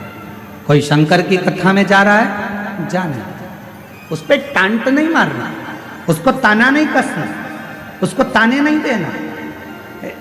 इस बहन ने क्या लिखा, इस बहन ने इस पत्र में लिखा ना कि मेरे जब 22 साल की लड़की मेरी चली गई तो लोगों ने ताना देना प्रारंभ करा। आप कहते हो कि शंकर के मंदिर जाओ, मैं शिव जी के मंदिर जाना चालू करी और मेरे गांव के लोग, मेरे मोहल्ले के लोग मुझे ताना देने लगे। बताओ, 22 साल की लड़की चली गई और ये मंदिर जा रही है, शंकर के मंदिर में जल चढ़ाने जा रही है। निवेदन है, कोई ताना मत दीजिए, कोई अपशब्द मत कहिए। क्यों? तुम तो ताना दोगे, पर उस ताने का जवाब जो दुखी है वो कभी नहीं देता। उस ताने का जवाब तो जिसका वो भजन करती है वो देता। गांव के लोग कहते थे 50 वर्ष की अवस्था होने वाली है, क्या औलाद होगी? क्या वो 22 साल की लड़की वापिस आएगी? पर उसके यहां देर है, अंधेर नहीं। और वो जब कृपा करता है तो छप्पर फाड़ कर दे देता है। जब क्या हो सकता है, क्या दे सकता है? मेरा नाम दुर्जय था। ब्रह्म राक्षस कह रहा है मेरा नाम दुर्जय था। कोई मंदिर जाता था तो ताने देता था, कोई भगवान के भजन में जाता था तो उसको ताने देता था। मंदिर जाने के लिए मैं उनको रोक लेता था, कह देता था क्या करोगे मंदिर जाकर, क्या रखा है शिव पुराण में, क्या करोगे शंकर की कथा सुनकर। ऐसे तो बहुत आते बहुत जाते, दिन रात मैं शंकर की निंदा, मंदिर की निंदा, शिव पुराण की निंदा, शंकर के भक्त की निंदा दिन भर करता था। आखिरी में मेरे शरीर में एक रोग लग गया और वो रोग इतना बढ़ता चले गया। एक रोग के साथ दूसरा रोग लग गया, दूसरे रोग के साथ तीसरा रोग लग गया। जो शिव की निंदा करता है, भगवान शंकर या भगवान शंकर के भक्त की अगर कोई निंदा करता है, शिव महापुराण की कोई निंदा करता है, आखिरी का उसका शरीर बहुत बेकार हो जाता है। शरीर इतना बुरा हो जाता है कि घर के लोग भगवान से प्रार्थना करते हैं कि इसको उठा लो, भुगत रहा है, अब उठा लो, अब मत रखो इसको संसार। शिव निंदा, देव ऋषि नारद ने शंकर भगवान की निंदा करी, बंदर का मुख लगा। भगवान विष्णु ने शंकर जी की निंदा श्रवण करी, घोड़े का मुंह लगा, हयग्रीव अवतार हुआ। शिव की निंदा जो करता है आखिरी में उसको भोगना पड़ता ही है, भोगना ही पड़ता है। आप कथा में नहीं जा सकते, मत जाओ, पर किसी को ये मत कहो कि शिव पुराण सुनकर क्या करोगे, क्यों इनके चक्कर में पड़े हो, क्यों क्या करना, शंकर जी की कथा से क्या मतलब है, काय को जा रहे हो, क्या मतलब है, क्या रखा है शिव पुराण में, क्यों शंकर जी के मंदिर में एक लोटा जल चढ़ाना। शिव की निंदा करने वाले की गति आखिरी में ऐसी हो जाती है, ये हम नहीं कह रहे, ये दुर्जय की कथा वामदेव मुनि की कथा कह रही है। दुर्जय कह रहा है कि मैंने केवल एक काम करा, जो शिवालय जाता था उसको ताने देता था, जो कथा सुनता था उसको अपशब्द कहता था, लोगों को मंदिर देवालय शिवालय से दूर करता था, लोगों के हृदय में भगवान के प्रति बैर उत्पन्न करता था। मेरे शरीर में एक रोग हो गया, वो रोग ने मुझे घेर लिया, आखिरी में वो रोग बढ़ता चले गया और मेरे प्राण छूट गए, मर गए। सारे भोग भोगे मैंने, जितने नरक के सब भोगे मैंने, आखिरी में भी नरक कम पड़ गए मेरे भोग भुगताने में। तो मुझे राक्षस बनाकर जन्म दे दिया और राक्षस बनकर मैं फिरता रहा। जब मैं राक्षस बनकर नीचे आ रहा था उसी समय पर मुझे शंकर का गण नंदी मिला और नंदी से मैंने पूछा कि मुझसे बहुत बड़ी गलती हो गई, मेरा प्रायश्चित क्या होगा, मेरा शरीर कैसे छूटेगा, मैं इस राक्षस की योनि से कैसे छूटूंगा। तो नंदी ने कहा था, यदि कोई शंकर का भक्त तन पर भस्म धारण कर कर जा रहा होगा, उसकी भस्म तेरे शरीर से लगेगी और उसी पल तुम मुक्त हो जाएगा, उसी पल मुक्त। हमसे लोग कहते हैं गुरुजी शिव महापुराण की कथा के पंडाल में जो लोग आते हैं वहां की मिट्टी को सिर से लगाते हैं, किसी को बीमारी होती है तो वहां लगा लेते हैं, आखिर इस मिट्टी में ऐसा है क्या? हम निवेदन करते हैं इस मिट्टी में कुछ नहीं है, पर इस मिट्टी में इतना जरूर है। इतने शिव भक्त एक साथ बैठकर जब अखंड जाप श्री शिवाय नमस्तुभ्यम बोलते हैं और भगवान की कथा का रस तत्व ग्रहण करते हैं तो वो मिट्टी भी चंदन बन जाती है, भस्म बन जाती है, वो जीव का कल्याण कर जाती है। उस मिट्टी में इतना बल हो जाता है, उस मिट्टी में।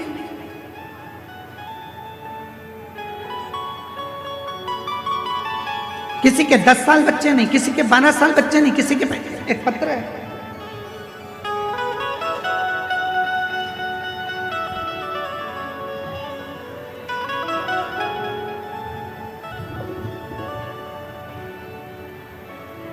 पाकुड़ झारखंड से निशा देवी, मेरा मोबाइल नंबर ये है, कहीं बैठी हो तो हाथ हिला सकती हैं। निशा देवी पाकुड़ झारखंड से। 14 फरवरी 2025 को मेरे पति को अचानक शाम में चक्कर आया, वह गिर गए, उनको हम हॉस्पिटल लेकर गए तो वहाँ डॉक्टर ने हमको धुलिया के रेफर कर दिया, आईसीयू में हम लोग उनको रखे। डॉक्टर ने पूरा शरीर पैरालिसिस मार गया, पूरे शरीर में लकवा था, बोल नहीं सकते, ब्रेन के अंदर ब्लड के ठप्पे जम चुके थे, ना वो हिलते थे, ना डोलते थे, ना बोलते थे, पड़े रहते। तब डॉक्टर ने कहा कोई गारंटी नहीं, पता नहीं ये कब उठे, शरीर तो पूरा बेकार हो चुका है। तब कैसे हो सकता? शिव जी के मंदिर भगवान शंकर को एक लोटा जल चढ़ाकर उसका जल लगाना प्रारंभ करा, बेलपत्र देना प्रारंभ करा, समझ नहीं आया कि करें तो करें क्या। तब मेरी माँ ने कहा कि हमारे नज़दीक में एक माता जी रहती हैं, वो एक शिव पुराण की कथा में गई थी, उसकी मिट्टी लेकर आई, उसकी मिट्टी लेकर आई हैं। मैं दामाद के लिए वो मिट्टी लेकर आ रही हूँ। मेरी माँ दामाद के लिए मिट्टी लेकर आई, शरीर पर हमने उसी मिट्टी को ले जाकर लगाना चाहा पर डॉक्टरों ने मना कर दिया। चुपचाप से अपने कपड़े में मिट्टी को लगाकर दामाद के पास मेरी माँ मिलने के लिए गई और अपना साड़ी का पल्लू दामाद के पूरे शरीर पर लगा दिया। 15 मिनट के बाद शरीर में हलचल होना प्रारंभ हो गई, शरीर में हलचल होना प्रारंभ हुई। आईसीयू में भर्ती थे, धीरे धीरे बाबा की ऐसी कृपा हुई, डॉक्टर तो बोले थे ये कभी जिंदगी में चल पाएंगे ना चल पाएंगे, समझ पाएंगे ना समझ पाएंगे।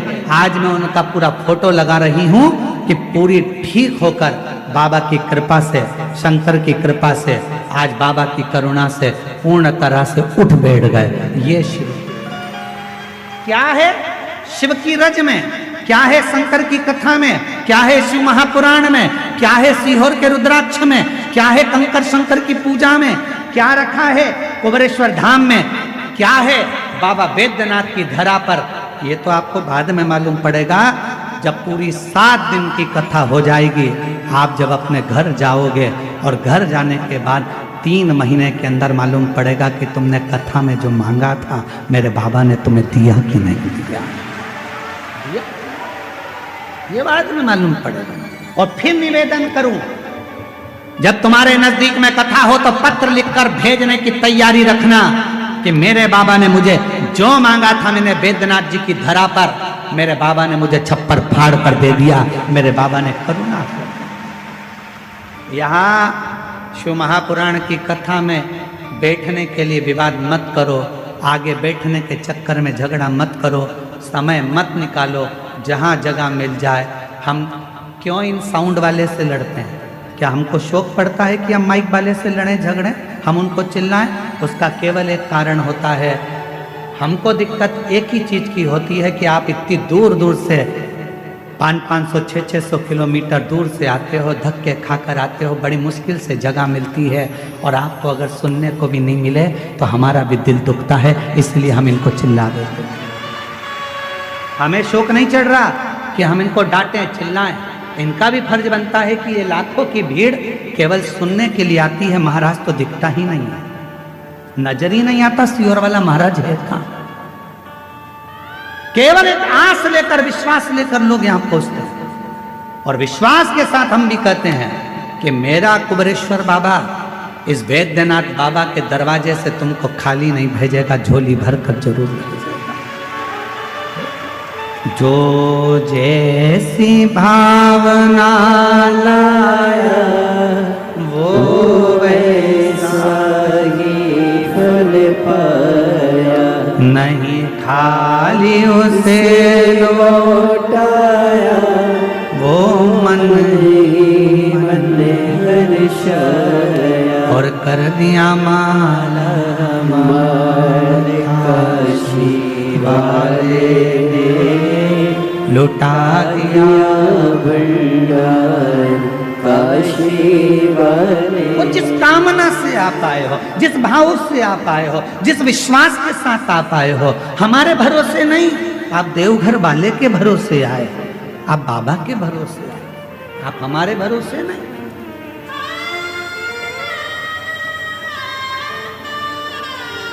हमारी सामर्थ्यता नहीं कि हम आपको कुछ दे सके, कुछ प्रदान कर सके।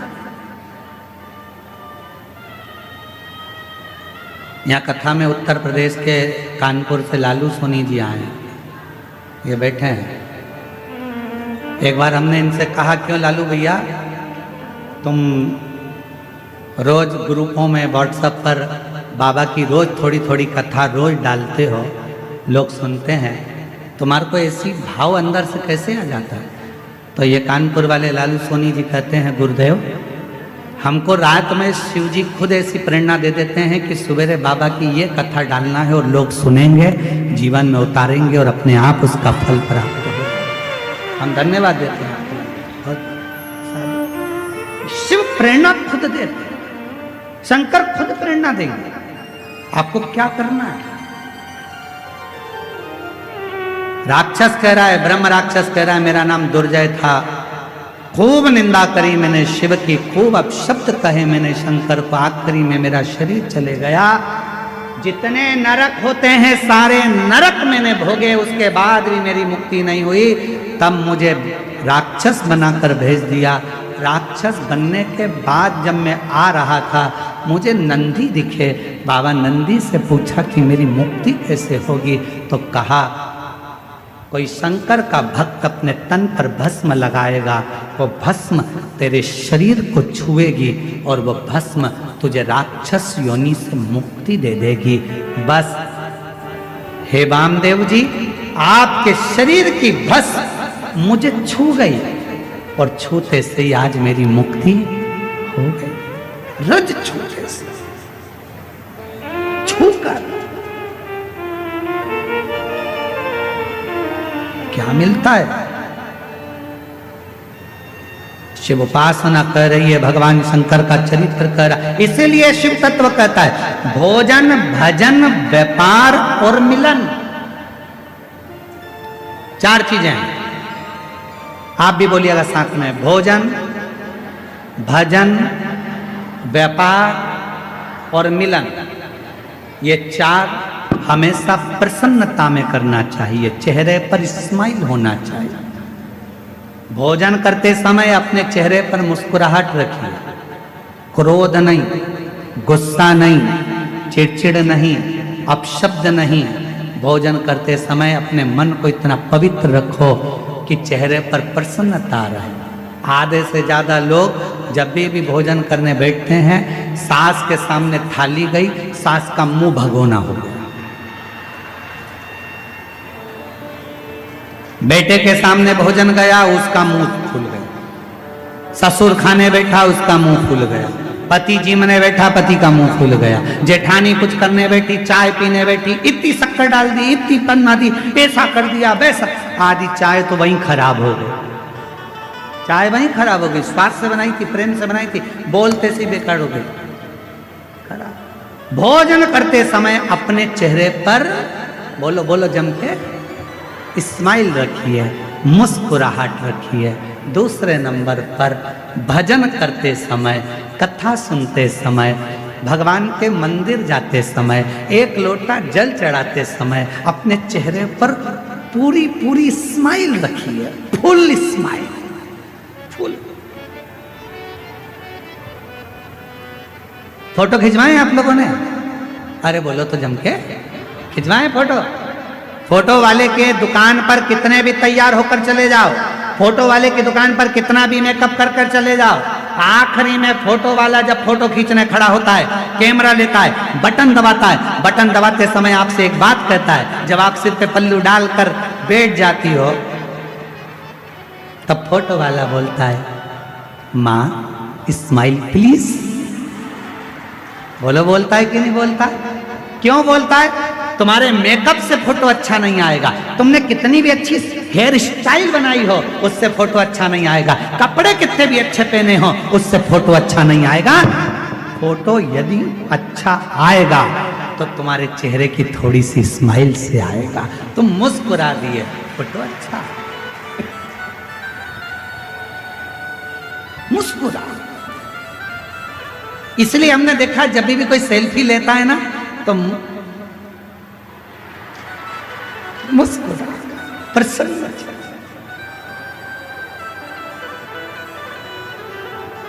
एक बार कानपुर में कथा करने गए थे तो वहाँ एक बूढ़ी माता जी डंडा टेक कर, उनका फोटो वीडियो भी बहुत चला है, और अगर नहीं भी चला होगा तो हम आपको कभी भेज देंगे वो बूढ़ी माता जी का।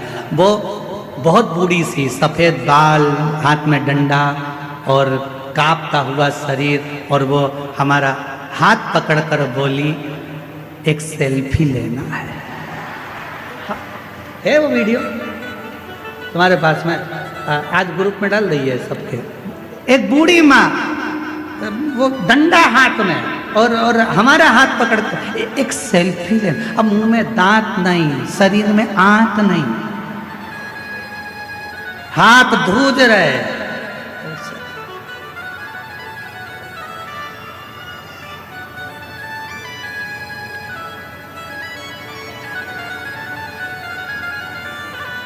सेल्फी लेते समय स्माइल। तो शिव कथा कर रही है, भोजन करते समय प्रसन्न दिखो, भजन करते समय, कथा में जितनी देर बैठो उतनी देर ऐसे मत बैठना किसी ने मार ठोक के बिठा दिया हो। कथा में बैठना तो बड़ी प्रसन्नता में बैठना। मेरे बाप के घर आई हूँ, अपने पापा से कहने के लिए आई हूँ, मैं अपने बाबुल से बात करने आई हूँ, बाबा से बोलूंगी भोला सब दुख काटो ओ भोला सब दुख काटो मारा। शिव शंकर जपू तेरी माला भोले बाबा जपू तेरी माला ओ भोला सब दुख काटो मारा। अपने पिता से कहने के लिए आए, बाबुल से कहने। तो शास्त्र कह रहा है भोजन करते समय चेहरे पर प्रसन्नता रखो, भजन करते समय चेहरे पर प्रसन्नता रखो। और तीसरे नंबर पर है ऑफिस में, व्यापार करते समय, नौकरी करते समय, दुकान चलाते समय, व्यापार करते समय अपने चेहरे पर प्रसन्नता। कई लोग दुकान पर ग्राहकों को निभाते निभाते चिड़चिड़े हो जाते हैं, चिड़चिड़। प्रसन्नता ऑफिस में काम करते समय चेहरे पर प्रसन्नता। और चौथे नंबर पर है मिलन, भोजन, भजन, व्यापार और मिलन। मिलन मतलब किसी से भी मिलो, आप यहाँ पर भी किसी से मिलो, आप कहीं पर भी जाओ, कोई से भी मिल रहे हो, उस समय पर तुम कुछ मत दे सको। कोई गुलदस्ता नहीं है, कोई माला नहीं है, कोई फूल नहीं है, मिठाई का डब्बा नहीं है, देने के लिए फल की टोकनी नहीं है, तो निवेदन है अपने चेहरे की प्रसन्नता दे दीजिए, उसको स्माइल दे दीजिए, वो भी है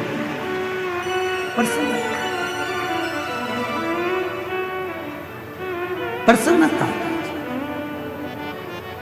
सती मैया ने बस अपने पिता से क्या मांगा था?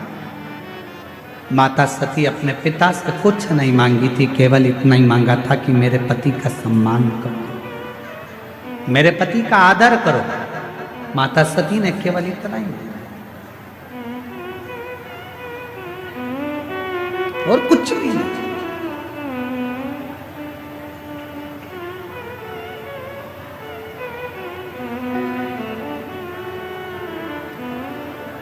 तेरे दरबार की बाबा निराली शान देखी है, तेरे दरबार की बाबा निराली शान देखी है।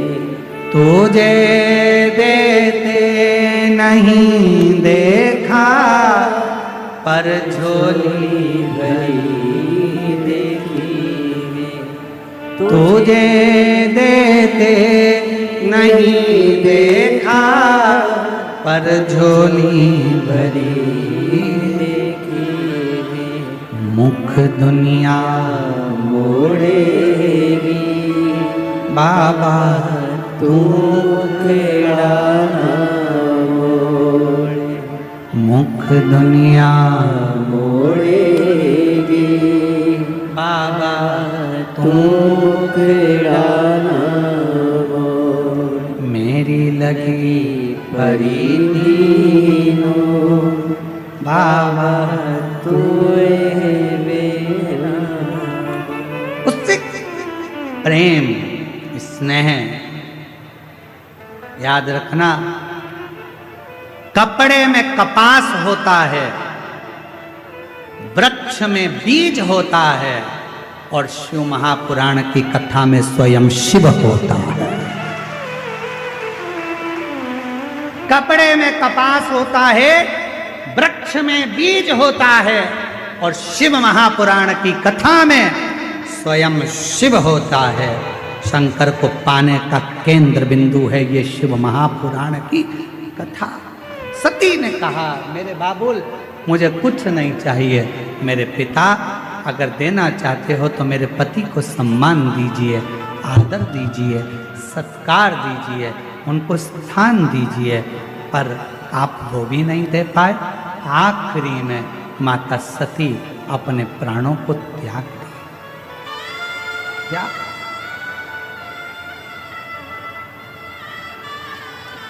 तन पर भगवान शंकर ने अपने कंधे पर माता सती के शव को रख लिया, कंधे पर। वीरभद्र को तन करा, दक्ष प्रजापति का शीश कटा, अग्नि में गिरा, बकरे का मुख बन गया। बकरे कंधे पर शीश, कंधे पर शरीर, और कंधे पर जब शरीर है, कंधे पर जब शरीर धारण कर रखा था, कंधे पर जब शरीर था, दुनिया के लोगों को लगा कि भगवान नारायण ने अपने सुदर्शन चक्र से माता सती के टुकड़े कर दिए। भगवान नारायण माता सती के टुकड़े नहीं कर पाते, क्योंकि सती के टुकड़े करना बहुत कठिन था। वो सुदर्शन चक्र भगवान नारायण का नहीं था। जब 108 कमल के पुष्प भगवान नारायण श्रावण के महीने में भगवान शिव को दे रहे थे, एक कमल का पुष्प कम पड़ गया था, तब भगवान विष्णु ने अपना नेत्र निकालकर शिव जी को दे दिया था। शंकर जी के 3 नेत्र हो गए थे और भगवान शंकर ने अपना सुदर्शन चक्र भगवान विष्णु को दे दिया था। तो वो सुदर्शन चक्र भगवान विष्णु का नहीं था, शिव के चक्र से, शंकर भगवान के सुदर्शन चक्र से माता सती के टुकड़े हुए। भगवान नारायण के चक्र से बहुत मुश्किल था टुकड़े होना, शरीर के टुकड़े। जगत कल्याण के लिए वो टुकड़े करे गए कि ये माता सती के शरीर के टुकड़े जब भूमि पर गिरेंगे, ये रज भूमि पर जब गिरेगी, माता का जब शरीर का जो भस्म भूमि पर गिरेगी, संपूर्ण जगत का उद्धार होगा। लोग जब ये शक्तिपीठ पर जाएंगे, शक्तिपीठ की भूमि पर जाएंगे, उस भूमि पर चरण रखेंगे, इनका कल्याण हो जाएगा। माता सती के तन की भस्म इनके शरीर पर लगेगी, इनका उद्धार हो जाएगा। और आप और हम तो कितने किस्मत वाले हैं कि उस भूमि पर कथा सुन रहे हैं जिस भूमि पर स्वयं शक्ति भी है और स्वयं शिव भी है। उस भूमि पर कथा श्रवण कर, ये प्रभु की कृपा से प्राप्त होता है, ये भगवान की करुणा से प्राप्त होता है। ये शिव की कृपा के बिना मिल नहीं सकता। एक हमारे एक सूरत के श्री आशुतोष मिश्रा जी हैं और एक लाल जी भाई सेंगर जी हैं और चेतु भाई पाटिल जी हैं। ये जब एक बार कथा लेने के लिए सीहोर आए सूरत से, तो ये कथा लेने के लिए जब सीहोर आए तो हमने इनसे पूछा कि कथा क्यों लेना। मिश्रा जी बहुत बहुत साधुवाद है। तो इनसे हमने पूछा कि कथा क्यों लेना है, तो कहा गुरु जी बस बाबा की कृपा है और कथा स्वयं देवाधिदेव महादेव ने ऐसी प्रेरणा दी है अंदर से कि मन के अंदर ऐसा भाव आया है कि बाबा इस कथा को करवाए और बाबा ही इस कथा को सुने। और गुजरात सूरत की बरडोली में ये कथा हो और बाबा इसको धारण करें। आज मैं इस व्यासपीठ से आशुतोष मिश्रा जी को, लालजी भाई सिंगर जी को, चेतु भाई पाटिल जी को बहुत बहुत साधुवाद देता हूँ, जिनके यहाँ 4 जनवरी से 10 जनवरी 2026 में शिव महापुराण की कथा नए वर्ष के अंतर्गत होने जा रही है सूरत अंतर्गत। मैं उनको साधुवाद देता हूँ उसके लिए बहुत बहुत, आपको बहुत बहुत साधुवाद। ये शिव की उदारता, ये शंकर की उदारता। महाराज शिव की उदारता के बिना कुछ संभव नहीं है। सती मैया के शरीर के टुकड़े हो गए। जो माता सती जलकर भस्म हुई थी वो हिमालय राज के घर में पार्वती जी के नाम से विख्यात हो गई और माता पार्वती जी का हिमालय राज के घर में जन्म हुआ। शिव को पति मानकर पूजन आराधना करना, साधना करना, सती माता का वो स्वरूप, माता पार्वती जी का एक आनंदमय भाव और माँ जगत जननी पार्वती जी का शुभ मंगल विवाह भगवान देवाधिदेव महादेव के साथ हो रहा है। एक बार जोरदार ताली बजाएं शिव और पार्वती जी के लिए। भगवान शंकर पार्वती जी पधार रहे हैं, जोरदार ताली बजाकर स्वागत करिएगा शंकर पार्वती जी। पार्वती मैया शिव जी के गले में सुंदर जयमाला पहना रही हैं, जोरदार ताली बजाकर स्वागत करिए माँ पार्वती जी का। शंकर भगवान माँ जगत जननी पार्वती जी के गले में जयमाला पहना रहे हैं, जोरदार ताली बजाइए। हार हार महादेव। भगवान की यह विरल शिव महापुराण की कथा बाबा देव घर में चल रही है। 1 बजे से 4 बजे तक प्रतिदिन इस कथा का लाभ आप और हम लेते हैं। हमारा एक निवेदन है, बहुत ज़्यादा संख्या में शिव भक्त आए हैं, बहुत भीड़ है। अपने बच्चों का हाथ पकड़ कर रखें, सोने की कोई रकम पहनकर कथा मंडप में ना आए, अपना कीमती सामान घर पर रख कर आए। कोई भी सामान आपका चोरी जाता है, गुमता है, उसके जवाबदार आप खुद होंगे, ना प्रशासन होगा, ना समिति होगी। ध्यान रखें, अपने बच्चों का हाथ पकड़ कर रखें। कोई बीमार व्यक्ति है तो वो कथा के पंडाल में ना आए, अपने घर से कथा सुने। बहुत ज़्यादा बुजुर्ग हैं, चल नहीं सकते, कथा घर पर बैठकर सुने, कथा तक ना पहुँचे। बहुत ज़्यादा संख्या में भीड़ है, अपनी अपनी गाड़ियाँ जब निकाल कर लेकर जाएं, धीरे धीरे चलना, आराम से गाड़ी निकालना। प्रशासन आपका है, आप प्रशासन के हो। पूर्ण आनंद के साथ आप उस पूरे कार्यक्रम को संभालना। जितने बुजुर्ग हैं घर पर रहकर कथा सुने, बीमार व्यक्ति हैं वो घर पर रहकर कथा सुने, बच्चों का हाथ पकड़ कर रखें।